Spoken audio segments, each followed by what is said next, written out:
Hello and welcome to quantum coaching Lucknow. My name is Mohammad Qamar और मैं quantum coaching पर आपका एडुकेटर हूं। देखिए, हम लोग वेक्टर एनालिसिस में लेक्चर नंबर 3 तक पढ़ चुके थे और ये लेक्चर नंबर 4 है।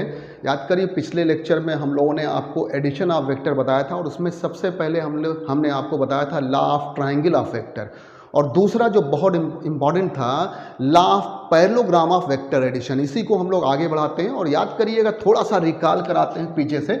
जैसे एक वेक्टर हमने यहाँ पर P लिया था और दूसरा वेक्टर यहाँ पर हम लोगों ने ये लिया था Q। ये दो वेक्टर हम लोगों ने लिए थे और देखिए, पहले हम लोगों ने क्या किया था, हॉरिजॉन्टल वेक्टर को बना लिया था यानी P, और यहाँ पर टेल टू टेल मिलाना होता है। ये जो भी एंगल का फॉर्मेशन करता है, थीटा एंगल मान लीजिए, ये हम लोग टेल टू टेल मिलाते हैं क्योंकि law of parallelogram of addition से हम लोग बना रहे हैं। ये वेक्टर Q हो गया और अब पैरेलल लाइन लेना होगा, इनके भी पैरेलल, इनके भी पैरेलल, और इसका जो डायगोनल था यही हम लोगों ने दिखाया था आपको। यहाँ इसका रिजल्टेंट यानी सम दिखाया था R = P + Q, और हमने आपको डिफरेंस भी बता दिया था। यही डिफरेंस में कुछ नहीं करना होता है, बस उसी वेक्टर को जो पॉजिटिव है उसको आप डायरेक्शन पलट देंगे तो माइनस हो जाएगा। जैसे अगर बताइए नॉर्थ में है साउथ में कर दीजिए, ईस्ट में है वेस्ट में कर दीजिए। तो ये हमने सम बताया था। अब देखिए, यहाँ पर कुछ और बातें वो हम लोगों ने आपको बताया था। रिजल्टेंट भी का इसका R = √P² + Q² + 2PQ cos theta बताया था। अगर ये एंगल तो पूरा देखिए थीटा है, अगर ये छोटा वाला एंगल हम लोग अल्फा लेते हैं, देखिए ये एंगल है रिजल्टेंट R और P के बीच में। जरा ध्यान से देखिएगा, हम निकालना चाहते हैं अल्फा, यानी हम जो एंगल है रिजल्टेंट R और P से उसका एंगल निकालना चाहते हैं। तो यहाँ पर हमने एक राइट एंगल ट्रायंगल हम लोगों ने ड्रा कर लिया 90 डिग्री का। अगर ये Q है तो इसके पैरेलल ये भी लाइन है, तो ये भी क्या होगा, Q होगा। ठीक है भाई, और ये आप बताइएगा थीटा है तो ये भी थीटा होगा। आप समझ ही रहे हैं, दोनों करस्पॉन्डिंग एंगल हो जाएंगे, थीटा हो गया। आप देखिएगा, थीटा से लगा हुआ कंपोनेंट क्या हो जाएगा, इतना Q cos थीटा हो गया। हो गया नहीं हो गया भाई, इतना देखिए Q cos थीटा हो गया, और इधर वाला क्या हो गया, परपेंडिकुलर वाला आपका Q sin थीटा हो गया। आप जानते हैं tan अल्फा हम लोग निकालना चाहते थे, एक तरह से हम लोग डायरेक्शन निकालना चाहते थे, एंगल अल्फा निकालना चाहते थे, जो कि रिजल्टेंट R और P के बीच का एंगल है। तो देखिए, अब tan अल्फा कितनी आसानी से निकल गया। tan अल्फा, ये बड़े वाले ट्रायंगल में देखिए, ये राइट एंगल ट्रायंगल जो आपके सामने बना, इसको देखिए, tan अल्फा परपेंडिकुलर क्या हो गया आपका, यहाँ पर Q sin थीटा हो गया नहीं हो गया। और बेस जरा देखिएगा, P प्लस यहाँ पर क्या है, Q cos थीटा। तो जरा बताइए, P प्लस यहाँ पर Q cos थीटा हो गया। ये आप इससे अल्फा निकाल सकते हैं, मतलब angle between resultant vector R और P के बीच एंगल आप निकाल सकते हैं, बड़े इजीली आप निकाल सकते हैं। दूसरी बात, इसी तरह से मान लीजिए ये वाला एंगल हम लोग बीटा ले लें, बिल्कुल उसी तरह से निकालिएगा। आप बताइएगा tan बीटा, तो देखिए tan अल्फा के सामने वाला Q आ रहा था, अब tan बीटा के सामने जो परपेंडिकुलर आएगा वो P आएगा। बस यहां पर क्या हो जाएगा, P sin थीटा हो जाएगा, क्योंकि tan आप जानते हैं sin डिवाइड बाय cos होता है, और नीचे हो जाएगा Q प्लस यहाँ पर P cos थीटा। ये तरीका ऊपर की तरह बिल्कुल सिमिलर, ऊपर की तरह जब आपने देखा था tan अल्फा, तो tan अल्फा के सामने क्या आया था, Q sin थीटा। तो tan अल्फा के सामने परपेंडिकुलर ये था, tan बीटा के सामने जब राइट एंगल ट्रायंगल इधर ले लेंगे तो आप खुद देखिएगा tan बीटा के सामने क्या आ जाएगा, P sin theta divide by Q plus P cos theta हो जाएगा। ये अल्फा और बीटा निकालने का तरीका। मतलब अगर आप बताइएगा एंगल आपको R और P के बीच में निकालना हो, मतलब अल्फा निकालना हो तो ऊपर वाला, और R और Q के बीच निकालना हो, बीटा निकालना हो तो आप नीचे वाला निकालिएगा। ये तरीका आपको हमने बता दिया। और याद करिएगा, इसका रिजल्टेंट हम लोगों ने आपको बताया था, बड़ा इंपॉर्टेंट था। R = सम का जो रिजल्टेंट था वो R = क्या था, √P² + Q² और + 2PQ cos थीटा था। और डिफरेंस का जो निकाला था S का हम लोगों ने, वो निकाला था √P² + Q² - 2PQ cos theta. जिन लोगों ने ना पढ़ा हो, 3rd नंबर लेक्चर जाकर ये पढ़ लेंगे।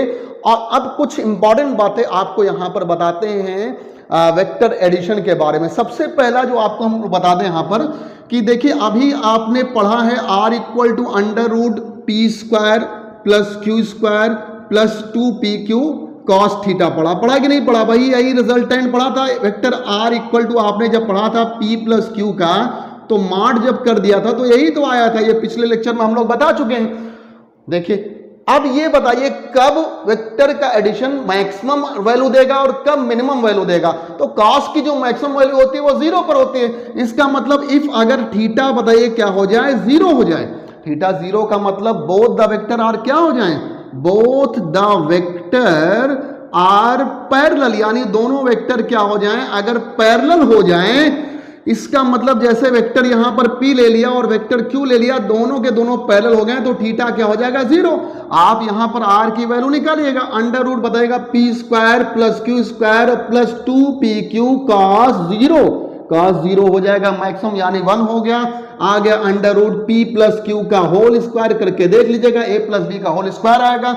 ये R मैक्सिमम की वैल्यू हो गई P plus Q, R maximum. इसका मतलब मैक्सिमम रिजल्टेंट तब होगा जब थीटा 0 होगा, यानी दोनों वेक्टर क्या होंगे, पैरेलल होंगे। अब जरा हम लोग बात करते हैं मिनिमम वैल्यू कब आएगी, जब दो वेक्टर को हम लोग देखिए मिनिमम वैल्यू कब आएगी दो वेक्टर, तो याद रखिए cos की जो मिनिमम वैल्यू होती है cos 180 पर होती है -1। इसका मतलब अगर हमने रख दिया इफ थीटा इक्वल टू 180 तो cos 180 आपको पता होगा -1 होता है, जिनको याद ना हो याद कर लें। और इसका मतलब दोनों वेक्टर क्या होंगे, P और Q क्या होंगे, एंटी पैरेलल होंगे। क्या होंगे भाई, anti parallel. Both the vector are anti parallel, यहां पर लिखने की जरूरत नहीं, हमने बोल ही दिया, कहिए तो लिख दें, बोथ द वेक्टर आर क्या हो जाएंगे भाई, एंटी पैरेलल हो जाएंगे। एंटी पैरेलल तो बताएगा थीटा यहां पर क्या हो जाएगा 180। अब आप निकालिएगा R equal to under root P square plus Q square और प्लस 2PQ cos 180 की वैल्यू आपको बता दें -1 होती है, तो आप इस बार R आएगा P माइनस Q का होल स्क्वायर, मतलब A माइनस B का होल स्क्वायर आ जाएगा, तो R मिनिमम निकल गया, इसका मतलब P माइनस Q हो गया। याद रखिएगा दो वेक्टर का सम मैक्सिमम तब होगा जब थीटा 0 होगा, और जब थीटा 180 होगा तो वो वैल्यू क्या रखेगा, मिनिमम। ये आपके सामने हमने प्रूव करा दिया। एक बात जो और बहुत ज्यादा पूछी जाती है, मैक्सिमम बताएगा, मान लीजिए और कोई एंगल नहीं, लेकिन थीटा अगर 90 हो, थीटा 90 है, इसका मतलब दोनों वेक्टर क्या होंगे, जैसे P ले लिया यहां पर और Q ले लिया, दोनों के बीच क्या हो जाएगा, 90 डिग्री का एंगल हो, तो cos 90 आप जानते हैं 0 होता है, तो ये अंडर रूट क्या आ जाएगा, P square plus Q square, क्योंकि ये 0 रखेंगे तो पूरा ये 0 हो जाएगा, तो R यहां पर under root P square plus Q square. इसीलिए देखिए ऑर्थोगोनल यूनिट वेक्टर जब दिया था वहां पर आपने RX square plus RY square plus RZ square रखा था कि नहीं रखा था, क्योंकि वो 90 डिग्री पर था। तो देखिए इस तरह से हम लोग यहाँ पर वेक्टर के एडिशन को बहुत इंपॉर्टेंट बता रहे हैं आपको, law of parallelogram of vector addition बता रहे हैं। और दो तीन बातें इसके यहाँ पर कुछ पॉइंट आपको हम लोग लिखा दें कि वेक्टर का जो सम होता है, देखिए कहते हैं वेक्टर सम मतलब एडिशन की बात करेंगे, ऑलवेज क्या होता है, ये बड़ी इंपॉर्टेंट बात है, ये मैथ्स में आप जाकर पढ़ेंगे पूरा डिटेल में। ये वेक्टर सम ऑलवेज क्या होता है, कम्यूटेटिव होता है। इसका मतलब अगर हमने कहीं पर वेक्टर A प्लस बी लिखा तो हम लोग इसको वेक्टर B प्लस ए भी लिख सकते हैं। ये कैसा होता है भाई, कम्यूटेटिव रूल को, कम्यूटेटिव लॉ को फॉलो करता है। तो ये वेक्टर सम इज ऑलवेज क्या होगा, वेक्टर सम, और यहां पर लिख दीजिए vector sum is always commutative. कैसा होगा भाई, कम्यूटेटिव होगा, यानी वेक्टर A प्लस बी को हम B प्लस ए लिख सकते हैं। लेकिन याद रखिएगा वेक्टर सब्ट्रैक्शन जो होगा इज नॉट कम्यूटेटिव। याद रखिएगा वो कम्यूटेटिव नहीं होगा, यानी A माइनस बी आप नॉट इक्वल टू कहेंगे B माइनस ए के, पहली बात है, याद रखिएगा, आगे चलकर ये कई बार पूछा जाता है। और देखिए एक बात और बता दें यहां पर, वेक्टर सम जो होता है ना, वेक्टर सम जो होता है ऑलवेज एसोसिएटिव होता है। ये भी एक रूल है, एसोसिएटिव रूल कहलाता है, जैसे कम्यूटेटिव रूल आप कहते हैं। तो अगला पॉइंट यहां पर है वेक्टर सम, डिफरेंस नहीं, सम इज एसोसिएटिव। कैसा होता है भाई, एसोसिएटिव रूल को फॉलो करता है, यानी एसोसिएटिव। जैसे मान लीजिए आपका यहां पर A plus B plus C है, इसको आप ऐसे भी लिख सकते हैं, A प्लस B और C, बाहर अंदर कर सकते हैं। तो ये रूल कहलाता है एसोसिएटिव रूल, याद रखिएगा। तो हम लोगों ने आपको law of parallelogram of vector addition बता दिया, और बहुत इंपॉर्टेंट है law of parallelogram of vector addition. इससे डायरेक्शन बहुत निकाली जाती है, बहुत सारे डायरेक्शन की बात की जाती है। एक छोटा सा क्वेश्चन आपको यहाँ पर हम लोग कराते हैं। जैसे मान लीजिए आपका दिया हुआ है वेक्टर A प्लस बी का mod equal to vector A minus B का मॉड, यानी सम और डिफरेंस का मॉड दिया हुआ है वेक्टर का। आपको निकालना क्या है, फाइंड एंगल बिटवीन